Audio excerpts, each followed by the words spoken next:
Es que andamos cortos de pañales. ¿Sí? Bueno, muy buenas tardes. Muchas gracias. A todas las personas que nos acompañáis hoy en la calurosa sede de San Fernando, aquí en la sede de Universidad de Alicante, y también a los que nos seguís por streaming, que no sé exactamente dónde andará la cámara, pero los saludamos efusivamente. En nombre del director de la sede, Jorge Olcina, y en el mío propio como directora del CEMAP, quiero daros las gracias por asistir a esta actividad con la que vamos a cerrar la programación conjunta del curso 2021-2022. Hemos preparado para la ocasión un diálogo que estoy segura de que no os va a dejar indiferentes, eso es segurísimo, con Andrés Neumann, un escritor especialmente querido en la Universidad de Alicante. Creo que nos visitaste por última vez en 2018, Andrés. Poeta, novelista, autor de relatos, excelente filólogo. Bueno, hemos pedido que nos sirvan de cicerones a lo largo de la tarde a los profesores Carmen Alemán y Ferran Riesgo, a quienes agradecemos también que hayan aceptado esta tarea, que en cualquier caso creo que no es muy gravosa, porque los dos además son buenos amigos de Andrés y me consta que han organizado la actividad con mucho gusto. Bueno, yo no voy a ocuparos más tiempo porque van a ser ellos quienes presenten a nuestro escritor, pero sí quiero aprovechar para comentaros que precisamente porque es nuestro último acto del curso, os dejamos aquí en la mesa un brevísimo formulario con el que esperamos conocer vuestra opinión sobre las actividades que hemos llevado a cabo y sobre todo por recoger sugerencias para el próximo curso. Lo podéis rellenar al final de la tarde acercando el móvil al QR o llevándoos un papelito de estos que también tiene QR, ¿vale? Nosotros estamos ya organizando las actividades de septiembre a diciembre. Algunas de las personas que estáis aquí lo sabéis bien, así que cualquier sugerencia será bienvenida. Muchísimas gracias, querido Andrés, por compartir con nosotros esta charla diálogo. No podíamos haber encontrado mejor broche a este curso 2021-22 que esta reflexión tuya, escritura, vida y viceversa. Así que yo me quedo entre el público y muchísimas gracias a los tres.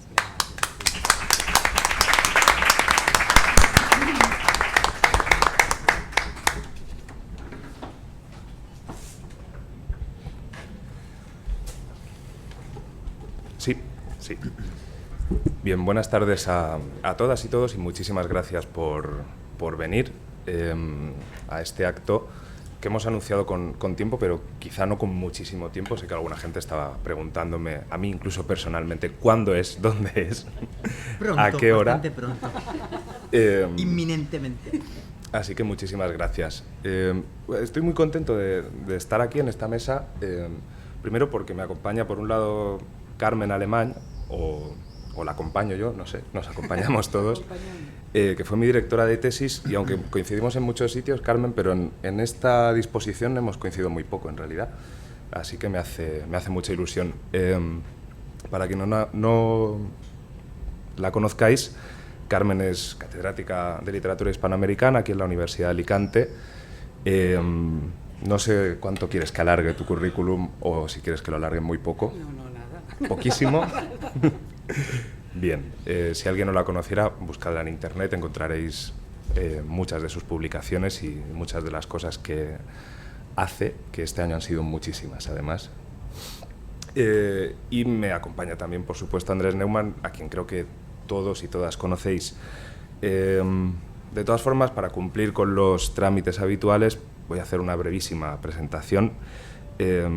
Como creo que, insisto, casi todo el mundo sabe, Andrés nació en Argentina y vino a España, a Granada, a vivir a los 14 años, y desde entonces, y ya allí empezaba a escribir, pero desde entonces ha publicado un número muy amplio de... Yo creo que has tocado, Andrés, prácticamente todos los géneros, salvo el teatro, que no sé si te has atrevido todavía, creo que no. Es que ya tengo una familia que va de eso sobrada. Pero bueno, ha publicado novelas, cuentos, poesías, libros de no ficción. Ha sido finalista del Premio Ralde 2 veces, con Bariloche y con Una vez Argentina. recibió el premio Alfaguara por El viajero del siglo, obra por la que también recibió el premio de la crítica castellana. Y como digo, la lista de todo lo que ha publicado sería muy larga, así que me refiero solo a las últimas obras que nos ha dado, que son su anterior novela, Fractura, en 2018, el poemario Vivir de oído, también de 2018, y Casa fugaz, que es una reunión de tu poesía reciente, de más de una década, ambas en la Bella Varsovia, y finalmente Umbilical, que es la novela que acaba de publicar y que hoy no vamos a presentar exactamente. De hecho, la presentación oficial será mañana en la librería 80 Mundos, donde estará también Carmen Alemany con él. Pero quizá mencionemos algo al respecto del libro. Hoy estamos aquí más bien para conversar, yo creo que distendidamente, sobre algunos temas muy generales o más particulares, según vaya la cosa. ¿Perdón? Sí, empieza todo de nuevo. Sí. Buenas tardes a todas y todos, vamos. Mejor. Bien, Andrés, entonces, no solo por empezar hablando de algunas cosas que creo que están presentes en toda tu obra, no solo en Umbilical, que ya hemos dicho que no vamos a hablar solamente de Umbilical. Un tema que está, de hecho, en Una vez Argentina, que está en buena parte de tus poemarios, que está también en esta novela, es el de la familia y las relaciones de familia. Me gustaría preguntarte de entrada cuál piensas que ha sido el peso de esta idea en tu obra y cuál piensas que ha sido un poco la evolución también de este tema en tu obra, porque creo que es particular y que es una constante que aparece en buena parte de lo que has escrito.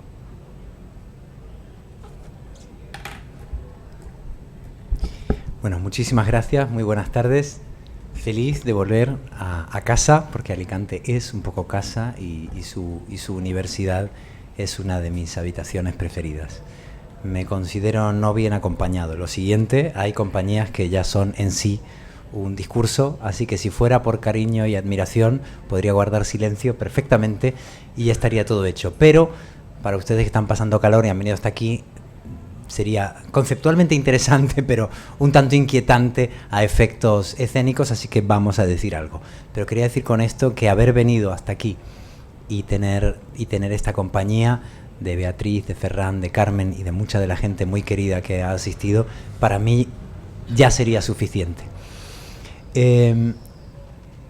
Cuando Ferran preguntaba si hacía la presentación larga o corta, no he podido evitar recordar a esa Biblia del sentido del humor que son Lelutiers, y recordé dos presentaciones que batirían el récord de la brevedad, ¿no?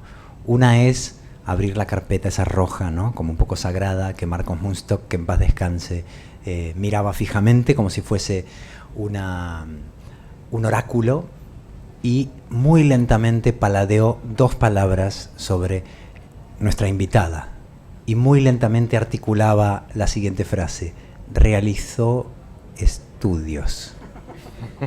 Y luego guardaba un silencio interminable. E incluso había otra presentación de una palabra, que es cuando hay un presentador que no tiene ni idea de qué decir sobre la persona presentada y va buscando, ¿no?, un poco la sintaxis y dice nació. Y esta certeza no es poca cosa, y teniendo en cuenta de que va, por ejemplo, Umbilical, el decir nació ya es decir mucho sobre un personaje. Ahora iremos sobre eso, pero quería decir dos cositas. Una relacionada, por supuesto, con tu pregunta, con la pregunta familiar, y la otra porque me las ha dado el azar. El azar me ha dado dos textos, paratextos, dirían en filología, pero habría que buscar un tercer término, que son los textos que no solamente son paralelos o externos al corpus del texto mismo, sino que no formaban parte ni siquiera del texto, que son más bien contexto espacial, es decir, cómo llamar a ese cartel. Cuando hay un texto que está rodeando, merodeando o asediando un suceso, pero no forman parte teórica de ese suceso, no son paratextos, sino que exotexto, No lo sé. El caso es que en ese exotexto dice, bueno, soy miope gravemente, es decir que, dice, interpreto, que dice, no es broma que no leo lo pequeño, pero las mayúsculas sí llego, y dice puerta para uso exclusivo de entrada. Y yo estaba pensando que si vamos a hablar, entre otras cosas, de las relaciones entre vida y... ¿Cómo era? No sé ni de qué vamos a hablar. ¿Vida y escritura? Escritura y sí, vida. Y viceversa. Esto es. Sí, no, es que no sabía si habíamos dicho literatura, escritura, no recordaba el término exacto. Si estamos hablando de las relaciones entre vida y escritura, hay un enfoque un poco ortodoxo que trataremos de matizar o de desmentir, que tiene que ver con eso, ¿no? Con una puerta exclusivamente de entrada. Se va de la experiencia a la escritura. La escritura sería, por lo tanto, la depositaria de una experiencia. Y se habla menos de la puerta de salida o ese doble sentido que comunica la escritura con la generación de experiencias que no existían antes de ser escritas, las experiencias que están precedidas por la escritura misma, ¿no? Y también he visto un señor que me ha caído muy bien, la verdad, y además ha venido con mi amiga Conchi, que tiene una camiseta estupenda que dice, en inglés, el problema es que está cruzado de brazos, con lo cual, ahí está, dice, "Simplicity is the ultimate sophistication". La sencillez es la sofisticación definitiva, ¿no? o la mayor sofisticación. Y me ha parecido un aforismo maravilloso, y creo que es algo digno de llevar en el cuerpo, y ojalá en filología esto lo tuviésemos más en cuenta. Dicho todo lo cual, dentro de las múltiples escrituras familiares, y ahora bueno, hablaremos de lo de la vida y la escritura, por supuesto, pero por entrar directamente al ajo familiar, naturalmente una manera como muy clásica, muy canónica de abordar la escritura familiar sería contar, no sé, tu infancia, tu vínculo con tu madre, con tu padre, etcétera. Esto me encanta. Hay una variante de eso que me emociona especialmente, que es la invocación póstuma de esos vínculos, es decir, la continuación del diálogo cuando el diálogo solo es posible fantasmagóricamente. Estoy pensando, por ejemplo, no ya solo en mi madre, que como saben mis amistades aquí, porque soy muy pesado con esto, murió joven y por lo tanto es una interlocutora literaria desde hace ya mucho tiempo para mí, sino que estoy pensando también en libros que me gustan mucho, como el de Albert Cohen, Cohen, que se llama El libro de mi madre, que es un libro que no es exactamente que cuente cómo fue la relación en vida con su madre, como que construye una relación paralela porque su madre no está. Es decir, que hay como un segundo vínculo, que es el vínculo de la pérdida o de la ausencia o de la laguna, que es el que propicia desde luego una emoción muy singular, muy densa, pero también un segundo turno de la escritura y de la invocación, ¿no? Hay como un estado de susceptibilidad de la memoria, podríamos decir, que trágica y muy humanamente solo posibilita la pérdida, ¿no? Entonces, curiosamente, como decía Juan Roth, el poeta argentino, la palabra es un acto de amor porque crea presencia. El crear presencia porque hay una ausencia es uno de los oficios de la palabra. Bien, del mismo modo que está toda esta gama de la memoria directa hasta lo póstumo, es decir, que hay 3/3 de la experiencia familiar, siempre se insiste en el central, que es lo recordado, lo vivido. Está el tercio final, que es el póstumo, que a mí me interesa especialmente, pero también está el tercio inicial, que es el prenatal, que es a lo que quería referirme con algún énfasis. No solamente desde el punto de vista, en este caso, del padre en pañales que soy, y que ya hablaremos de eso cuando sea pertinente, sino incluso más allá de si tenemos o no hijos, hijas, me refiero a cuál es la parte del relato familiar, de la novela familiar, que sucede prenatalmente, cómo nos influye la relación con los ancestros que no conocimos. Ancestros que nos han sido narrados familiarmente, es decir, ancestros con los que tenemos una genuina relación literaria, porque es la única que hemos podido tener. Lo que sabemos, por ejemplo, sobre nuestras bisabuelas es pura literatura oral. Y eso, entonces, es una parte del relato familiar que creo que no está lo suficientemente puesto en valor, porque como hay una puerta de uso exclusivo de entrada, se pretende que la escritura familiar por antonomasia es aquella del recuerdo propio. Y al hacer eso, amputamos una de las partes más literarias del relato familiar, que es la prenatal. Y me interesa cada vez más eso. Lo hice muy conscientemente en un libro que se llama Una vez Argentina, que abarca, para que se hagan ustedes una idea, desde 1900 hasta 1991 más o menos. Yo nací en el 77. Quiere decirse que la inmensa mayoría de recuerdos familiares que se narran en esa novela familiar ocurren antes de que yo naciera. Y para remarcar más este conflicto, este proyecto de ampliación de la memoria, está narrado este libro en primera persona. En una primera persona necesariamente prenatal. Y para más INRI, el libro empieza con el relato en primera persona de mi propio nacimiento, como un modo, digamos, metafórico, figurado de poner en cuestión dónde empieza y dónde termina la memoria y cuáles de nuestros recuerdos nos pertenecen realmente. Se podrían decir muchas más cosas, pero creo que es como un punto de partida, ¿no? Buenas tardes.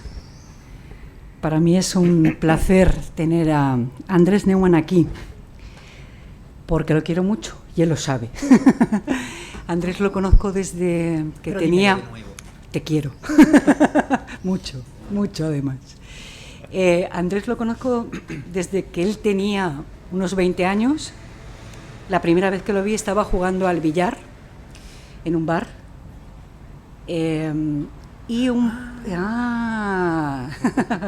Acordate.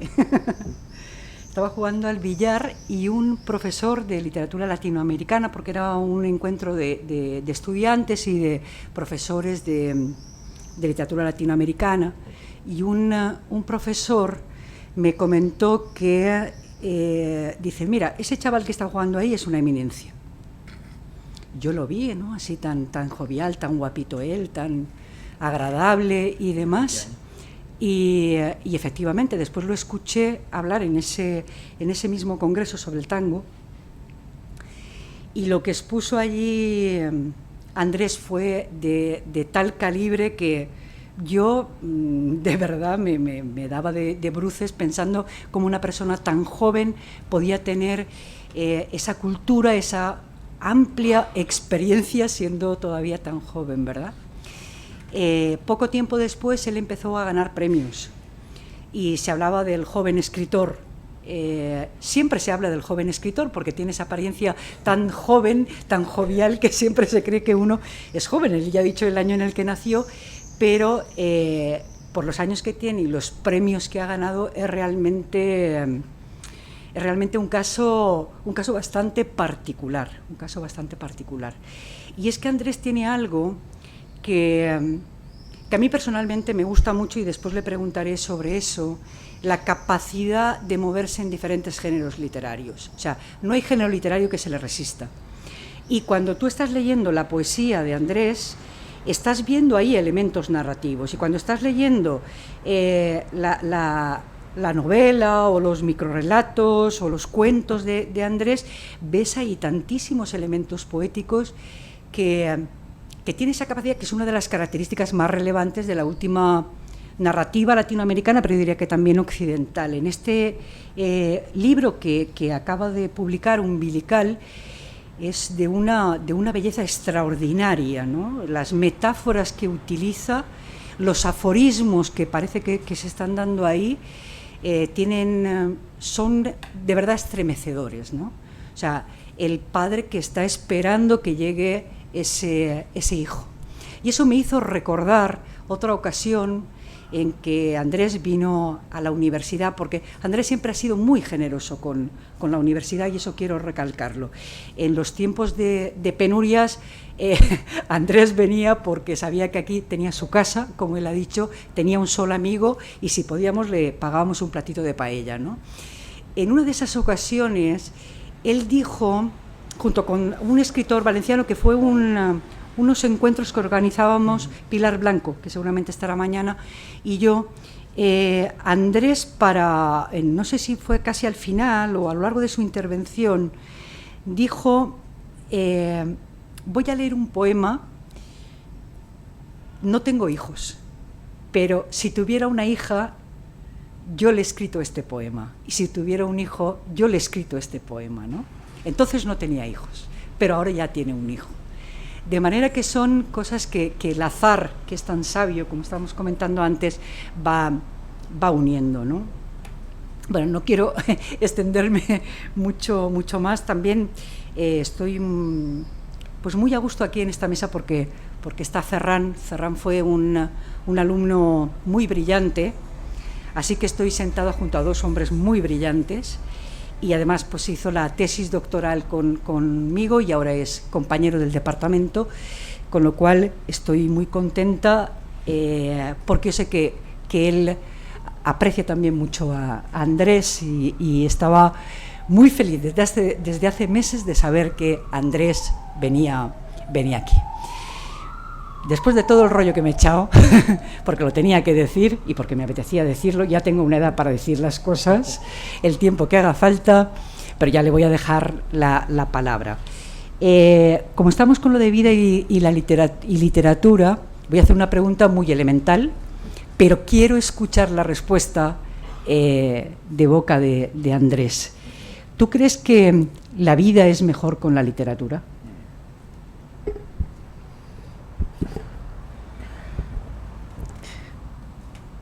Bueno, compartida toda la emoción de tus recuerdos, que atesoro igual que tú, mil gracias. La vida es mejor con la literatura. En mi experiencia, radicalmente sí. Y siempre recuerdo esta respuesta que dio Paul Auster, que no es un escritor que me fascine particularmente, pero sí quizás algunos libros, El Palacio de la Luna, por ejemplo. Pero recuerdo que una vez respondió algo con lo que me identifico mucho. Le preguntaron si era feliz escribiendo y él dijo que no era particularmente feliz escribiendo, pero si no escribía era mucho peor. Entonces, la dicha de la literatura la mido también de manera un poco amargada respecto del dolor que me causa no leer y escribir. Es tan insoportable no leer y escribir que tengo que hacerlo. Pero de una visión un poco más luminosa, aunque esto que acabo de decir es rigurosamente cierto en mi caso, te podría dar una respuesta casi de recuerdo de infancia. Y enlaza con el concepto de experiencia, que me gustaría referirme a eso ahora. Cuando me preguntaba mi madre qué tal el día, qué tal ha habido el día, recuerdo el gozo del día exacto en que descubrí que en lugar de narrarle lo que había sucedido en la escuela, podía contarle una historia absolutamente inverosímil y que inmediatamente mejoraba el día. Es decir, que era una pregunta que invitaba no a la sinceridad, sino al placer de responder. Y me daba cuenta de que mi madre, que por supuesto no ignoraba que todo lo que le contaba era absolutamente imaginario, en el momento en que ella asentía y me preguntaba más, estábamos estableciendo una especie de acto narrativo, dialogado, muy placentero, y los días mejoraban cuando yo se los contaba. Y no intentaba contárselo siendo fiel a mi recuerdo, sino fiel a mi deseo, que es probablemente una lealtad mucho mayor, mucho mayor. Y por eso quería pensar en la cuestión de la experiencia, pero una cosa más. Cuando se empieza a comparar la realidad con la ficción en todos los lugares comunes que existen, yo me pongo muy nervioso inmediatamente. O sea, una de mis ideas favoritas para tener náuseas es cuando escucho algo así como es que la realidad supera la ficción. Cuando empezamos con esas teorías de realidad y ficción, yo siento que mi trabajo ya ha dejado de tener sentido. Porque la realidad y la ficción son aliadas, son cómplices, no se oponen, se complementan, se alimentan la una a la otra y por lo tanto no pueden superarse. Es como pensar que uno de tus brazos supera al otro. Es que están haciendo algo juntos. Entonces, cuando apartamos la ficción de nuestras vidas para concentrarnos en lo que suponemos que es la realidad, ¿qué sucede? Sucede que no prestamos atención. ¿Quién no ha llorado más con una película que en la realidad, en un momento de su vida? ¿Qué pasa ahí? ¿Es una frivolidad? No, es un acto estético. Quiere decir que a esos 90 minutos les hemos prestado una atención de la cual sería digna nuestra vida, pero que no se la prestamos. Es decir, que solamente cuando hay un marco estético, un conjunto de reglas, un conjunto de predisposiciones estéticas y formales que nos permiten dirigir nuestra atención hacia algo, tenemos lo que es digno de llamarse una experiencia. En otras palabras, si quisiéramos dedicarnos solamente a nuestra realidad porque la amamos mucho y no queremos distraernos con ficción, no tendríamos ninguna sensación de realidad. Sentiríamos que el día se nos oscurre entre los dedos y que no nos hemos enterado de que estamos vivos. En cambio, cuando nos conmueve un poema, cuando hay un momento de detención en un fenómeno estético, artístico, creativo, de cualquier tipo, en ese momento adquirimos la conciencia suprema de la vida. Por lo tanto, no hay mayor sensación de realidad que cuando estamos jugando a la ficción o a la estética. Es por eso que oponer realidad y ficción es un enorme malentendido, muy doloroso, además. Entonces, ¿qué me pasaba? A mí de pequeño me daba esta sensación de que se me olvidaba que estaba vivo y por lo tanto se me olvidaba que me iba a morir también, que es una cosa gravísima, y de pronto cuando escribía, rápidamente esto era como el punto de partida de todo lo que hacía.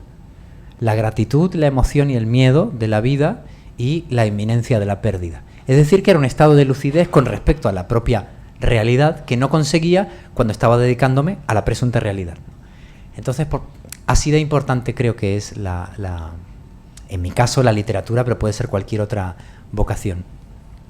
Y en cuanto a lo de la experiencia, que no quería olvidarme, del mismo modo que le contaba a mi madre lo que me hubiera gustado que sucediera y no lo que había sucedido, estaba pensando, ya que Beatriz había mencionado la filología, a mí una de las cosas que me gusta mucho son las posibilidades entre lo creativo y lo filológico, que es algo de lo que no tiene mucha tradición la Universidad Española, ¿no?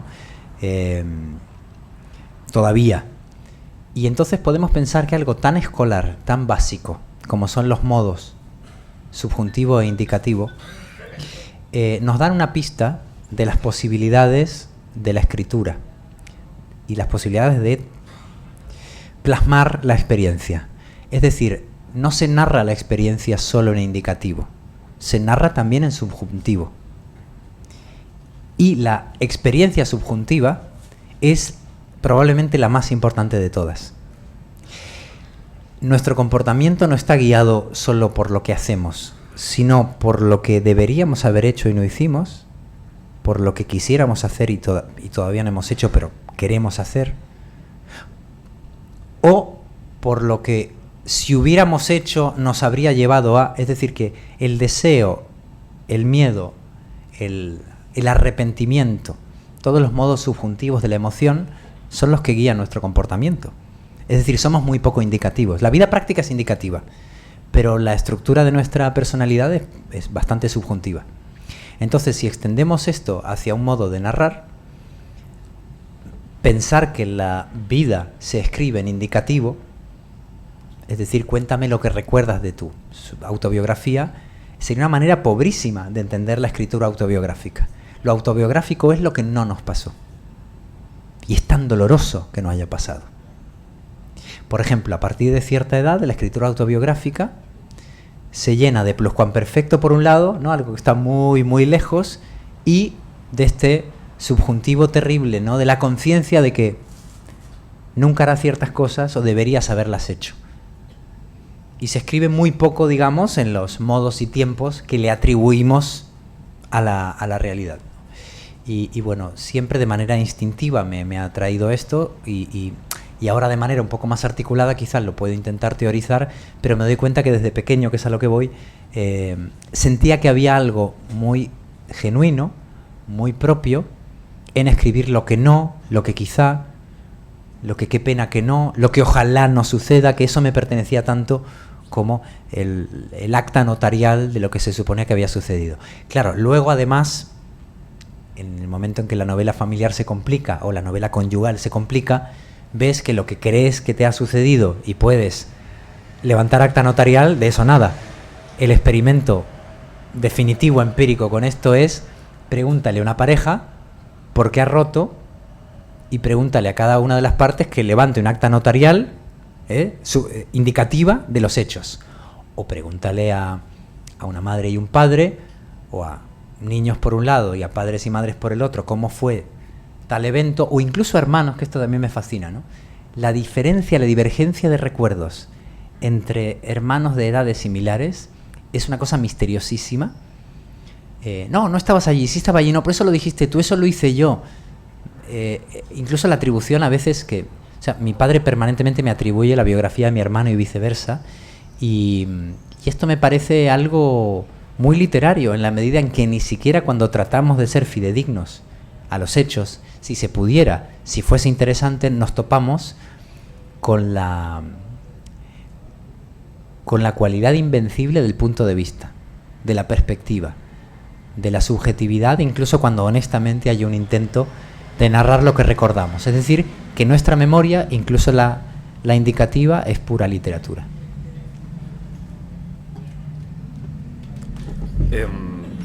Esto que comentas, Andrés, todo esto que comentas en realidad, porque creo que es un mismo pensamiento, ¿no?, que se ramifica en unas cuantas partes, no sé si me disuade un poco de sacar una palabra que iba a sacar, un concepto quizá un poco espinoso, pero me gustaría preguntarte por él y convertirlo un poco en una doble pregunta. Porque todas estas variaciones sobre la historia propia, no solo sobre la historia familiar, pero también sobre la historia familiar, en Argentina en concreto, en la literatura argentina, son especialmente prolíficas, ¿no? No solo desde los típicos escritores en los que quizá pensemos de entrada, como Borges, que lo han hecho un poco más desde un punto de vista como del juego, ¿no? Especular sobre un otro Borges y todas estas cosas, sino escritores más recientes, incluso algunos escritores con fama de intelectuales y de un poco secos en ese sentido, como Piglia, al final de su vida acabaron, ¿no?, publicando unos diarios donde también se juega un poco a... La noción de experiencia. Sí, pero al mismo tiempo se crean esos alter egos, ¿no?, como Emilio Renzi, que no es Ricardo Piglia, o María Moreno, que no es Cristina Forero. En fin, es una tradición yo creo que muy extendida en Argentina. Alberto Giordano escribió hace poco un ensayo muy interesante sobre esto. La palabra espinosa es autoficción, o los otros sinónimos medio sinónimos, ¿no? Literatura autobiográfica, literatura del yo, etc. Entonces, tú mismo ahora, mientras hablabas, has abogado un poco por suspender esta división entre lo que es ficción realmente y lo que es historia. Y es verdad, cuando hablabas de historias familiares, estaba pensando que creo que en casi todas las familias ocurre esto. Siempre hay un abuelo o un bisabuelo o un tío o alguien cuya historia, aunque no tiene por qué ser verdad exactamente, acabamos conociendo mejor que a lo mejor la de nuestro primo o nuestro tío, que están allí y que nos han acompañado todavía, ¿no? Porque tiene una narrativa. Y que es invencible esa narrativa, porque al no estar mediada por el trato, eso, tu bisabuelo, él, lo que te contó tu madre o tu padre, y no hay manera de refutar eso. En cambio, una compañía se puede refutar, se puede cuestionar, se puede evitar mucho más que un relato. Exacto, y parece que además, según se le van añadiendo capas de generaciones, ¿no?, del relato, el relato cobra más fuerza. Claro. Entonces, teniendo en cuenta todo esto, cuando tú escribes utilizando, porque por ejemplo en Fractura no lo haces tanto, ¿no?, pero cuando escribes utilizando materiales de tu propia vida de manera más obvia, ¿piensas en esta idea de la autoficción? ¿Es algo de lo que prefieres simplemente no tener en consideración, no marcar unas fronteras tan delimitadas? Claro. Y la segunda mitad de la pregunta sería si hay algunos escritores o escritoras, en particular argentinos, que me interesa un poco más quizá en tu caso, en los que pienses también, no como referentes, pero sí como inspiración, a lo mejor, por la manera en la que han tratado este tipo de escritura.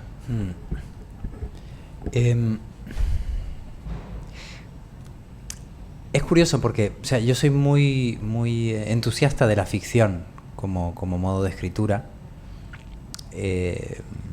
precisamente porque creo que la novela familiar es muy ficticia. Esto parece una paradoja, pero no lo es si lo pensamos. La autoficción me interesa lo justo. precisamente porque la premisa de la autoficción es que hay cosas que son ficción y cosas que no lo son. Si comprendemos que todo es ficción, entonces la autoficción, en sentido literal, carece de sentido. Porque está, digamos, distribuyendo la esencia de la ficción según qué libros o según qué escrituras, ¿no?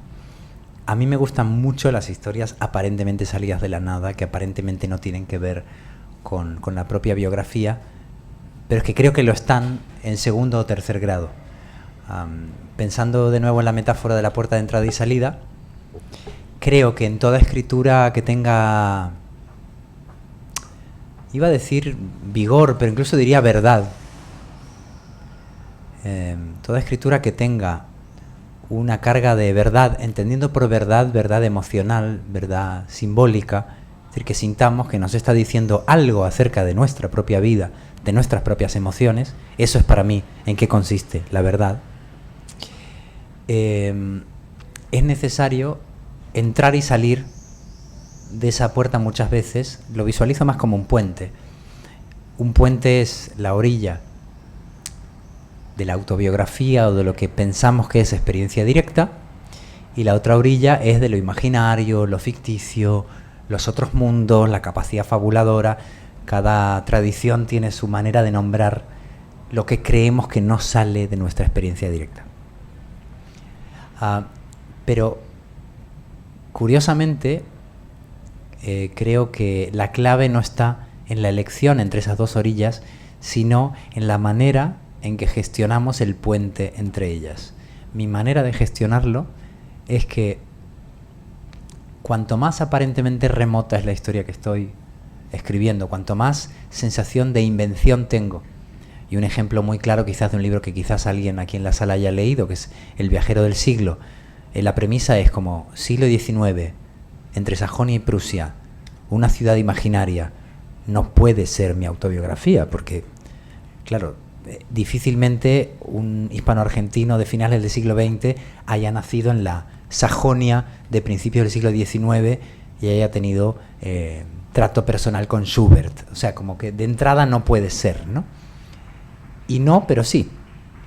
Entonces, cuanto más aparentemente remoto es el punto de partida con respecto a mi experiencia, más trato de insuflarle a los personajes confesiones secretas. Un material íntimo, que es el material que eludiría si escribiera directamente desde mi intimidad. Si escribo sobre un material muy íntimo, y la única excepción probablemente sea umbilical, que ya hablaremos de por qué, más trato de distanciarme, de ramificar esa experiencia en actos imaginarios. Es decir, si parto de un hecho autobiográfico que yo creo o siento como autobiográfico, lo desarrollo de manera imaginaria, y si parto de un acto aparentemente de ficción pura, rápidamente lo invado con mi propia experiencia. Y es en el tránsito, en el cruce del puente entre estas dos orillas, que yo siento que la escritura está completa. Es decir, que si una escritura toma la decisión de entrada de ser solo ficción, aunque más no sea conceptualmente, o solo autobiografía, de entrada siento que la escritura no me va a satisfacer. Pienso en referentes. No lo pienso tanto por nacionalidades. Está claro que la tradición argentina me influye de manera inconsciente, seguro, todo el tiempo. Mis primeras lecturas fueron argentinas. También es verdad que el exilio familiar se produjo cuando yo era prácticamente un niño, de manera que tenía una relación muy extraña con Argentina, como de mucha cercanía y de mucha extranjería también. Y por esto me obsesionan las metáforas con los puentes y las orillas, habrán adivinado. Se puede decir que en realidad yo he sido educado. Mi experiencia de infancia fue como un niño español educado por una familia argentina. Además, completamente argentina. O sea, por supuesto toda familia argentina tiene inmigración en su historia. Pero quiero decir que todos los familiares vivos que me criaron durante mi infancia eran nacidos en Argentina, ¿no? Es decir, que toda mi parentela era argentina y casi toda mi memoria sucede en España, ¿no? De manera que estoy y no estoy en Argentina.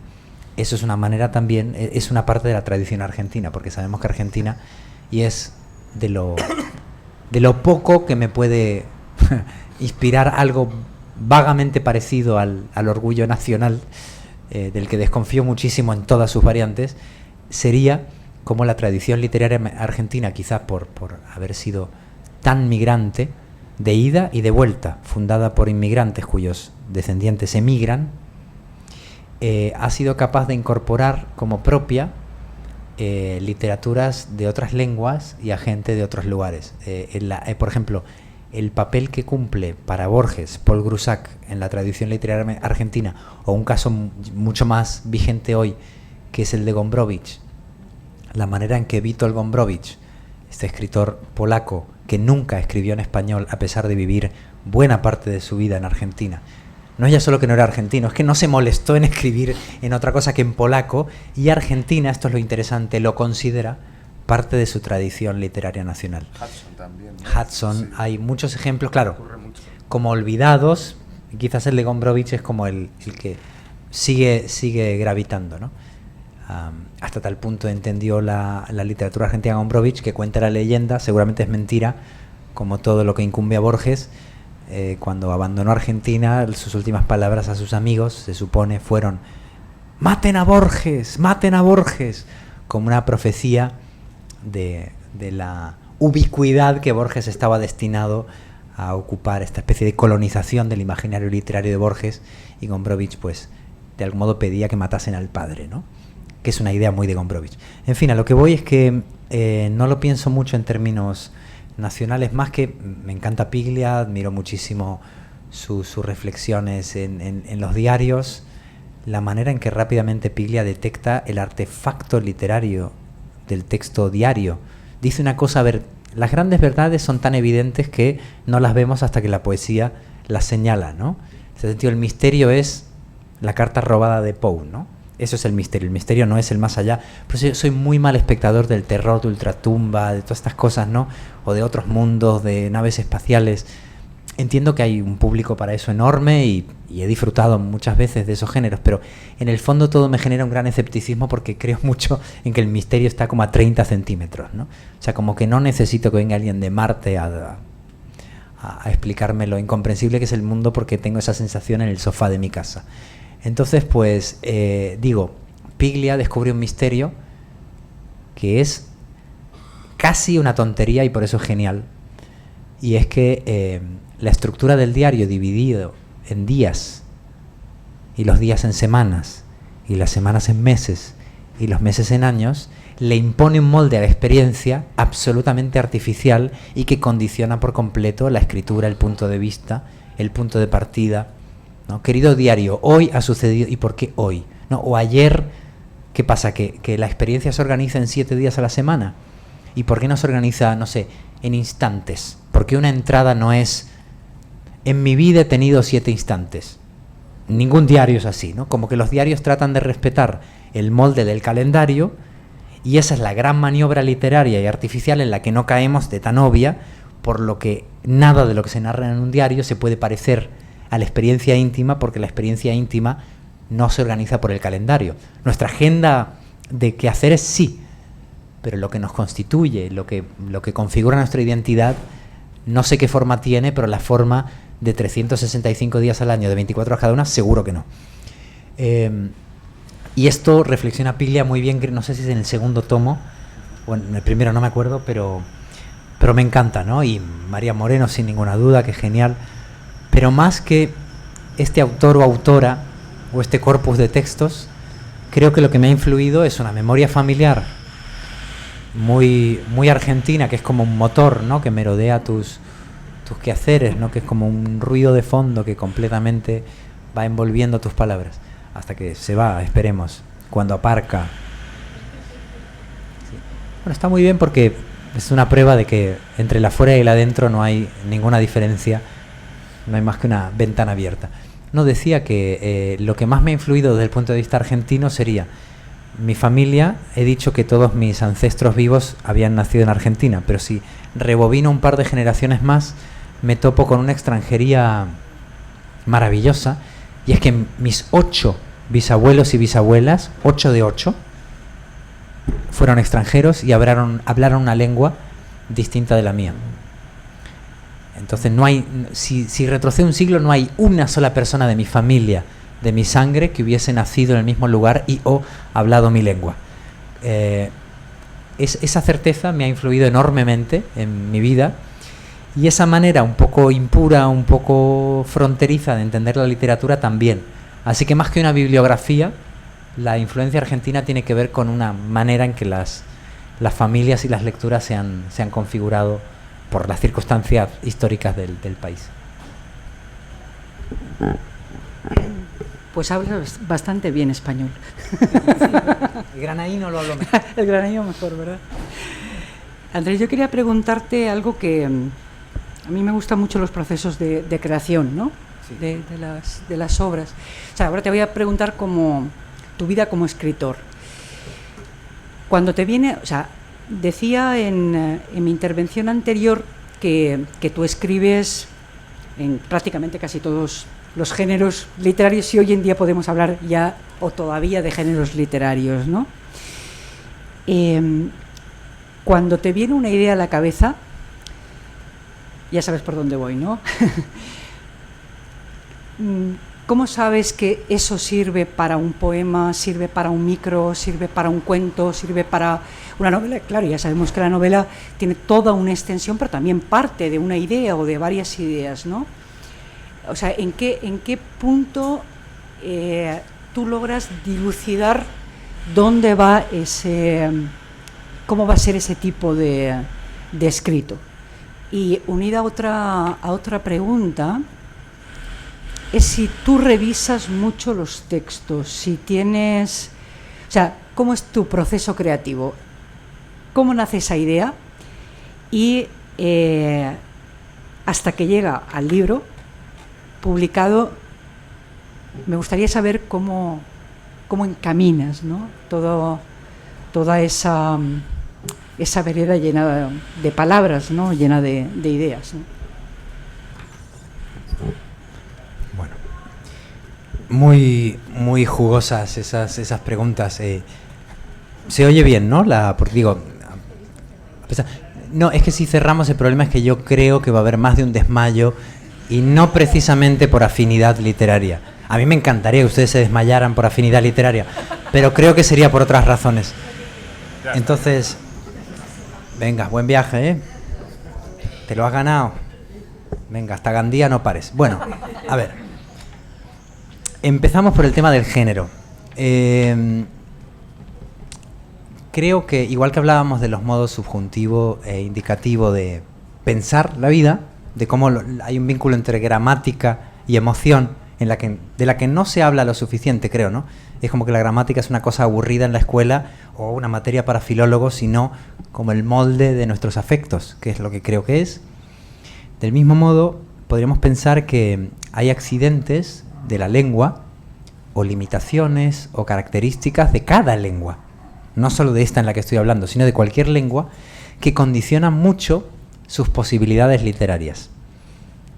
Estoy pensando, por ejemplo, en que en castellano se utiliza la misma palabra para nombrar dos realidades que en inglés tienen dos palabras: gender y genre, género literario y género identitario, digamos. Damos por sentado que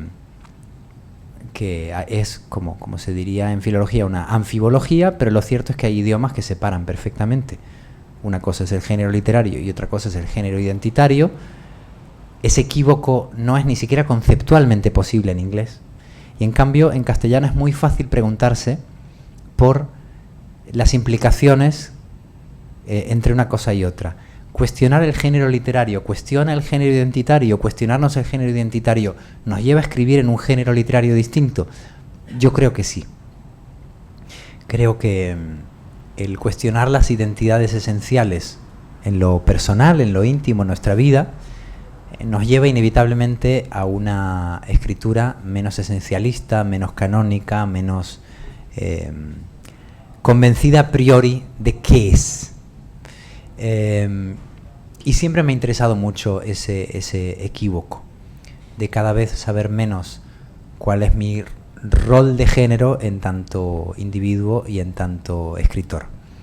Lo mismo me pasa con la noción de frontera, que casi siempre aplicamos al territorio de lo geopolítico, y quizá porque porque me he pasado la vida yendo y viniendo de una orilla a otra, no solo físicamente, sino emocionalmente, familiarmente, he terminado pensando que en la escritura sucede lo mismo, que hay una escritura fronteriza en lo cultural o en lo lingüístico, que también lo es entonces en lo genérico.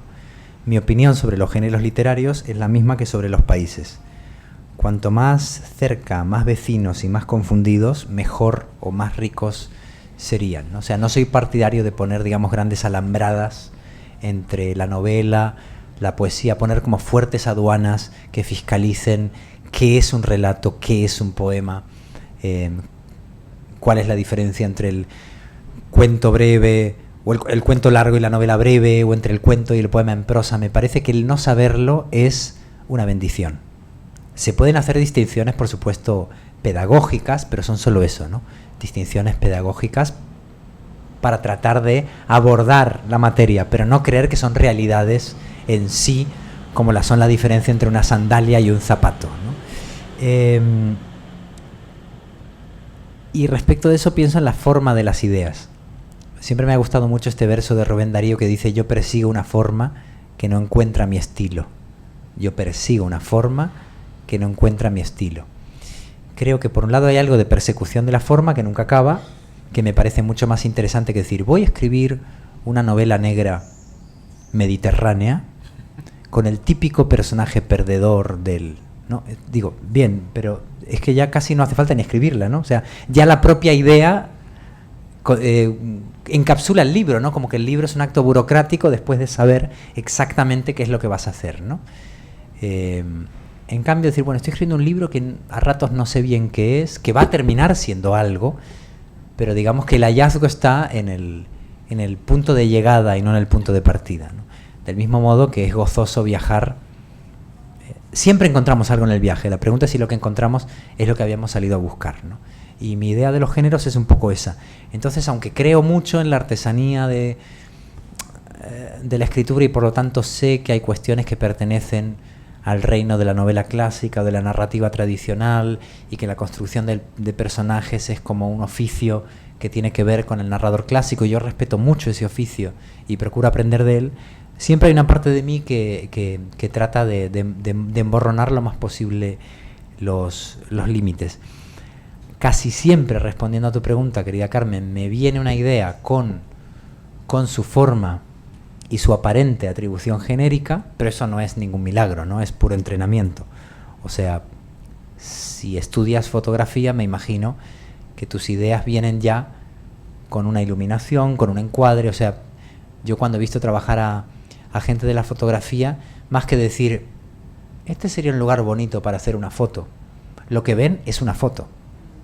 Aquí y ahora, con este encuadre, esta hora, en esta luz, ven la foto, y si tuviéramos que descomponer técnicamente esa foto, estaría llena de operaciones tan complejas como es el menú de edición de una foto, que contiene todos esos elementos, ¿no? Brillo, contraste, todo eso está en la idea espontánea. Pero claro, a mí no se me ocurre eso, pues será que no he estudiado fotografía, ¿no? Entonces, es verdad que el entrenamiento literario hace que tus ideas nazcan con una aparente forma ya hecha, pero que en realidad es consecuencia de la costumbre y el entrenamiento. Pero también es cierto que, aunque esto suele pasar así, en mi caso, suele ocurrírseme lo que parece ser un cuento, por muy híbrido y impuro que sea, lo que parece ser un poema, lo que podría ser una novela, también hay algunas ideas, como decía Darío, que no encuentra mi estilo. Y estas son las que más me interesan. Obsesiones recurrentes que van pasando de un género a otro y nunca terminan de contar o de reflejar lo que yo quisiera. Y si me ocurren dos ejemplos, muy personales los dos. Uno es el de mi abuelo Mario, que es como un personaje mítico de mi infancia, porque lo perdí muy pronto. Es ese abuelo, digamos, con el que tiene una relación más póstuma e imaginaria que directa, a pesar de que lo traté hasta los 6 o 7 años, ¿no? O sea, lo suficiente para recordarlo, pero muy poco para conocerlo. Entonces, bueno, pues mi abuelo Mario, que me ha dejado 3 o 4 recuerdos maravillosos que son como capítulos fundamentales en mi memoria. Y el último, que es el que más me conmueve, y esto algunas de las personas que están aquí seguro que me han escuchado contar esto, porque es un recuerdo muy importante para mí, fue el día que me llevó a plantar un árbol, un sauce, un par de días antes de morir. Él era médico, era cirujano de tórax, así que sabía perfectamente que se estaba muriendo, pero yo no. He ahí el asunto. En el lugar de decirme, Andrés, me estoy muriendo, me dijo, vamos a plantar un árbol. Me lo ordenó. Y a mí me llamó la atención que fuese tan urgente irse a plantar un árbol de pronto, un día, ¿no? Y mi abuelo no era nada poeta, de hecho mi abuelo era rigurosamente científico, ¿no? Le gustaba mucho la ciencia y sin embargo creo que mi abuelo me llevó a plantar una metáfora clarísimamente. Y es un recuerdo que me alude tanto, si encima pensamos luego en el exilio, el desarraigo, con lo que tiene de arrancar raíces, el reinstalarse o replantarse en otro lugar, cosa que mi abuelo no podía imaginar. Entonces es decir que las posibilidades de ese árbol han sido infinitas para mí y por lo tanto he tratado primero de contarlo en un poema y escribí ese poema y bueno, quedó así medio, no sé, es un poema tan breve que lo puedo decir. Es un poema que dice, se llama El jardinero y dice: aprendí con mi abuelo a plantar árboles. Los sauces necesitan más agua, Andrés, que vos, y sus raíces al principio no son demasiado profundas. A veces crecen rápido y otras veces se estancan en la tierra, asustados del aire. Hoy no existe ni abuelo, ni país, ni tampoco ese niño. Pero queda aquel sauce encorvado al que me digo, Andrés, hay que cuidar estas raíces frágiles, este miedo a la altura de la vida. Pues este poemita, que escribí yo creo que hace más de 20 años, nunca me satisfizo del todo o nunca sentí que tuviese la escala o la dimensión de ese recuerdo, entonces se convirtió en un cuento. Este poema que digo sí apareció en un libro que se llama El Tobogán y que ha aparecido en distintas recopilaciones de mis poemas, pero el cuento que escribí sobre esto nunca me salió bien y nunca lo publiqué. O sea que hay un poema, digamos, insatisfactorio, que sí se publicó, un cuento que me pareció tan malo que nunca lo publiqué, y eso se convirtió en el final de la novela Una vez Argentina. Y tengo toda la sospecha que algún día se convertirá en un ensayo, en la obra de teatro que no he escrito nunca, o lo que sea, ¿no? O sea que hay veces en que las obsesiones demuestran que su naturaleza es no encontrar su género o su estilo. Y la otra obsesión es la del parto y la del nacimiento. Me gustó mucho leer hace poco el libro y las declaraciones de Siri Husband, la escritora que ganó la Príncipe, Princesa o lo como sea de Asturias del año pasado, gran escritora y ensayista, que ha escrito un libro sobre madres y sobre vínculos familiares hace poco, y que dijo, una de las ideas fuerza de ese libro y de su actividad últimamente es, de nuevo, el asombro misterioso evidente de que olvidamos que venimos del vientre y de la vagina de nuestra madre. Quiero decir, cuando olvidamos me refiero que no tenemos en nuestra vida cotidiana presente esa extraña realidad de venir de ahí, de haber habitado ahí, de pertenecer ahí, de haber salido de ahí, ¿no? Y decía ella que el olvido cultural, no es que no lo sepamos, evidentemente lo sabemos, pero el olvido cultural de eso genera muchos de los malestares, digamos, sociales o emocionales o incluso de género que tenemos, ¿no? Bueno, eso era muy mal explicada, una de las ideas de Siri Husband, y me gustó mucho cuando lo escuché y cuando lo leí, porque me di cuenta que de algún modo eso nombraba una de mis obsesiones. Porque mucho antes de ser padre en pañales, como soy ahora, y mucho antes de interesarme teóricamente por estas cuestiones, yo venía escribiendo de una manera sobre los partos, de una manera que en teoría no me correspondía, ¿no? En Una vez Argentina, como os contaba, narré mi propio nacimiento, que es una cosa que en teoría, desde un punto de vista de la perspectiva, no se debe o no se puede narrar, en primera persona, quiero decir, y también en un relato breve que se llama Alumbramiento, de hace bastantes años, un libro titulado así, Alumbramiento, narra el parto de un hombre que da luz a otro hombre. Y es un cuento que se puede leer en diferentes niveles, desde el nivel literal, especie de ciencia ficción en que los hombres se ponen a parir, o de un nivel más emocional, más psicológico, y es que hay como un hombre acompañante que va como acompañar al parto a su mujer y es tanta su cercanía o su identificación que le pasa como el axolotl de Cortázar y cuando se quiere dar cuenta está del otro lado. O desde un punto de vista puramente simbólico y que tiene que ver con las masculinidades y cómo unas generaciones dan luz a otras maneras de entender su propio género, etcétera, es decir, que un hombre engendra otro tipo de hombre, ¿no? Todas esas eran posibles en ese cuento y digo, fíjate cómo ahora acabo de publicar este librito amarillo que habla de el proceso de gestación de un padre o qué función cumplimos los hombres, los padres, antes, durante y después del nacimiento, ¿no? Entonces digo, esto está presente también en poemas, en cuentos y ahora una especie de libro híbrido de género un poco inclasificable, o sea que, muy en resumen, la mayoría de ideas vienen con su forma y con su género adscrito, pero las que más me interesan en realidad se resisten a ser encapsuladas de esa manera. Y finalmente me preguntaste si reescribía mucho. Para mí reescribir y escribir son la misma cosa, la misma. O sea, para mí no hay un texto y luego lo pulimos, ¿no? Como quien ha hecho una mesa y luego lima los bordes, sino que la reescritura es la escritura. El primer borrador no tiene ningún interés, el segundo tampoco.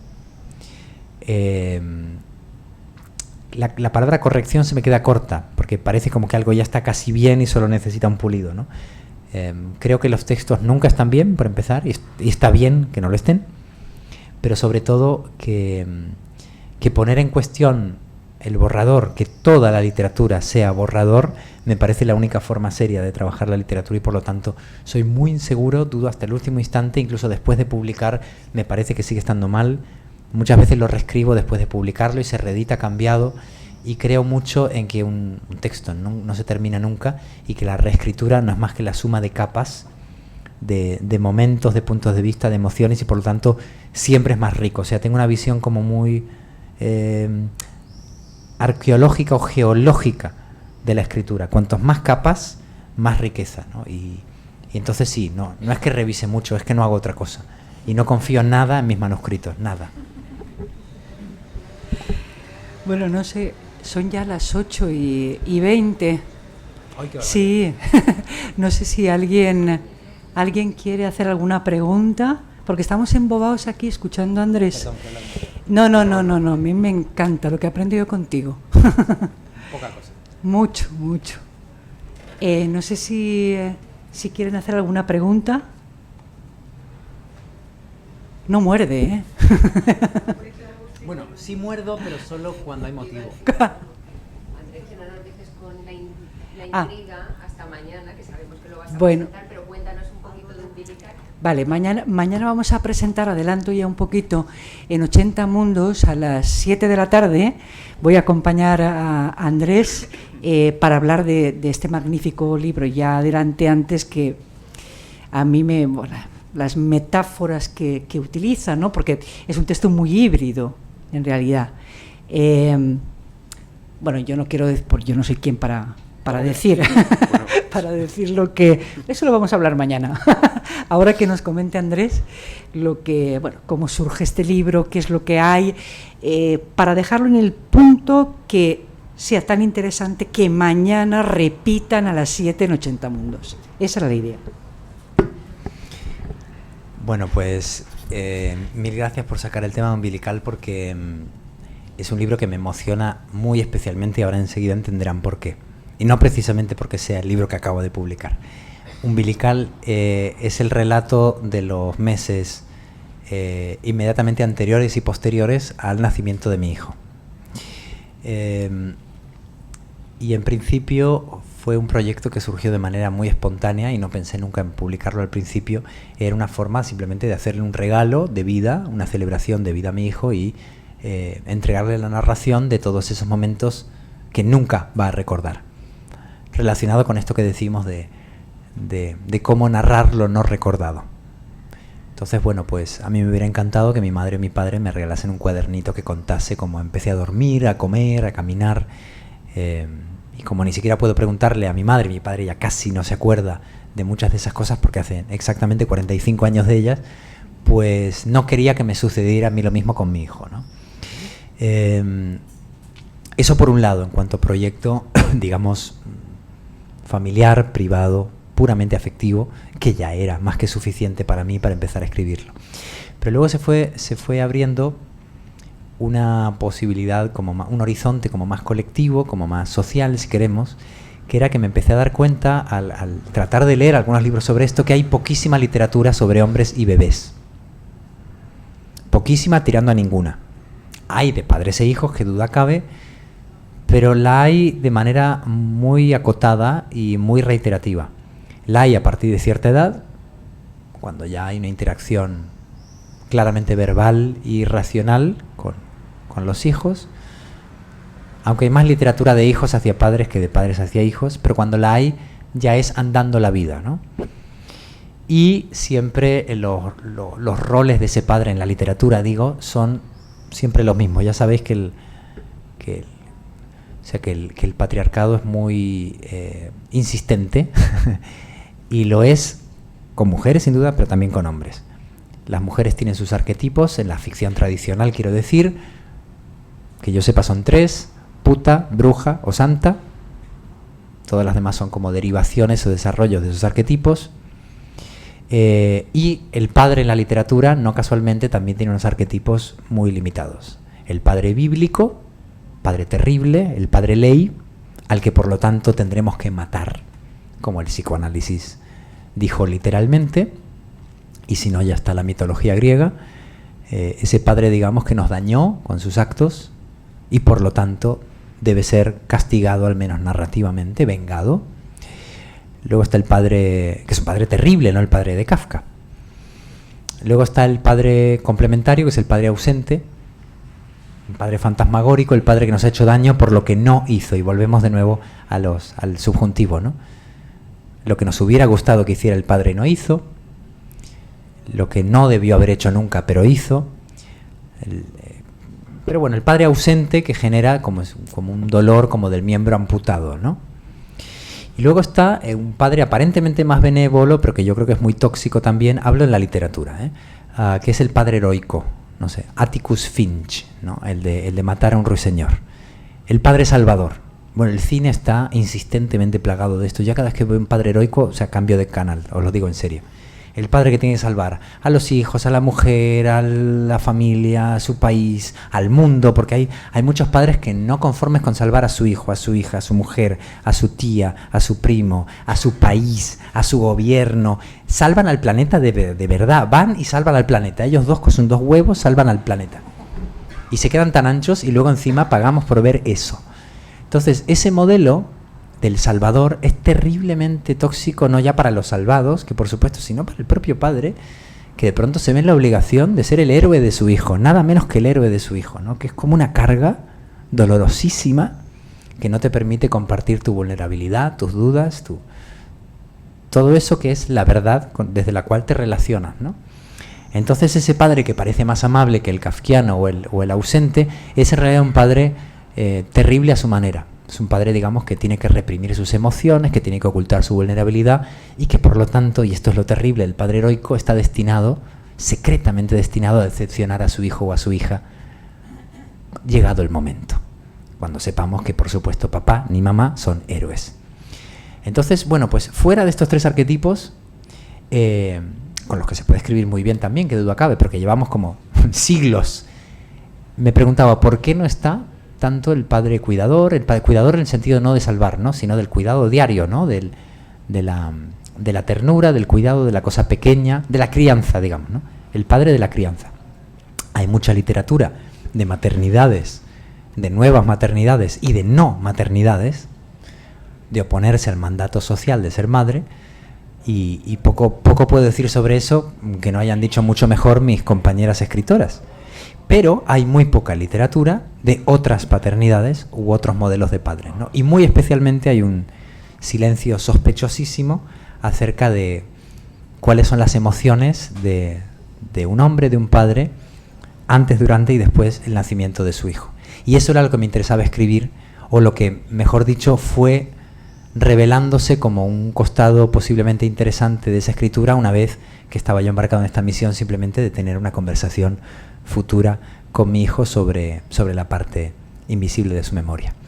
Y no sé si leer un párrafo de ese libro como, no sé, como cierre o cómo lo ves, Ferran. Tiene una cosa buena este libro, que es muy breve, así que cuando digo leer un fragmento me refiero literalmente, o sea, es muy breve, porque esta es otra cosa que me interesaba, ¿no? Esto lo diremos mañana como cápsulas. Lo diremos mañana más adelante, pero hoy lo repetiremos incluso si hace falta porque es importante, pero para escribir la guerra y paz de la crianza hace falta no criar a tu hijo. Entonces, bueno, creo que un libro sobre tu relación con la criatura pequeña necesariamente es breve y fragmentario, como lo saben, digo, mis compañeras escritoras hace ya mucho tiempo.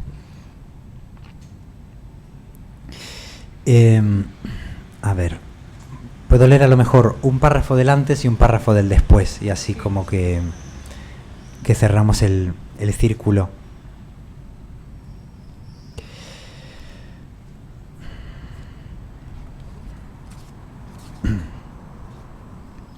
Una de las cosas que más me impresionaba era que te regalan ropa antes de que nazca tu hijo, y a mí me parecía muy siniestro.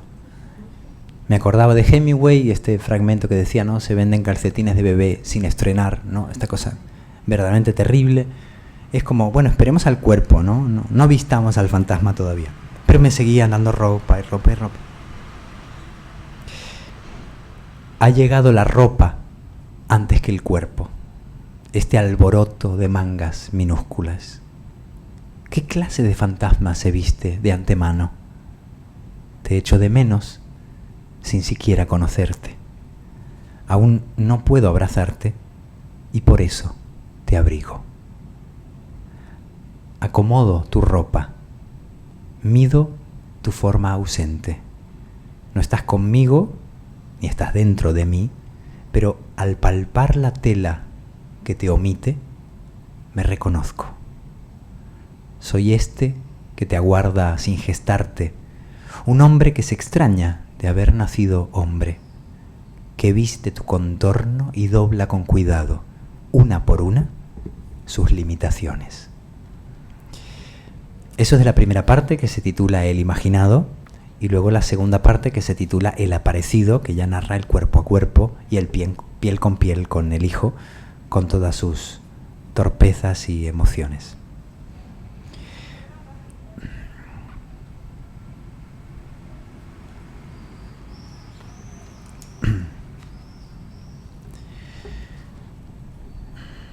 Este texto narra el momento literalmente minúsculo de cortarle las uñas por primera vez a mi hijo y darme cuenta de que algo tan pedestre y a la vez tan delicado, porque realmente el resumen del trato con el cuerpo del bebé al principio, el bebé recién nacido, quiero decir, es ese, ¿no? El temor de que se deshaga.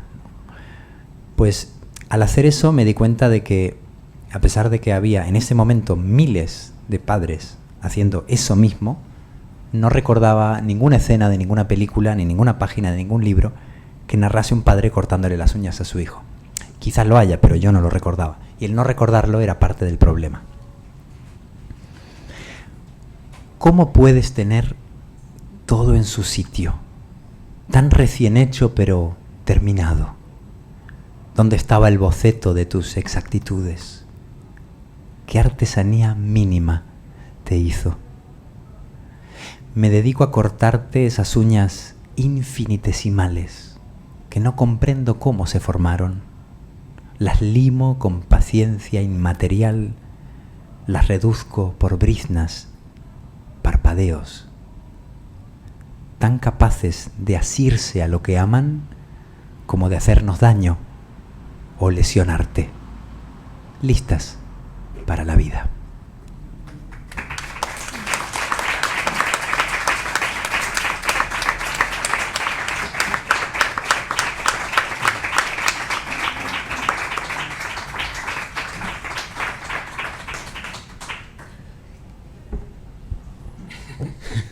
Bien, digo, vamos. Vamos, sí, la verdad es que digo, vamos a respirar un poco. Bueno, es una hora prudente. Sí, las 11:30 de la noche, yo creo que va siendo hora de... Bueno, pues vamos a cerrar aquí. Carmen, no solo conoces a Andrés desde hace mucho tiempo, sino que además creo que lo has leído desde hace mucho tiempo. Y las preguntas iban como especialmente bien dirigidas y las respuestas de Andrés creo que han sido también muy, muy interesantes y muy iluminadoras. Así que muchísimas gracias a los dos de nuevo. Y Andrés, ya sabes que eres bienvenido siempre en Alacant y en la Universitat d'Alacant. Muchas gracias a todas y todos por venir.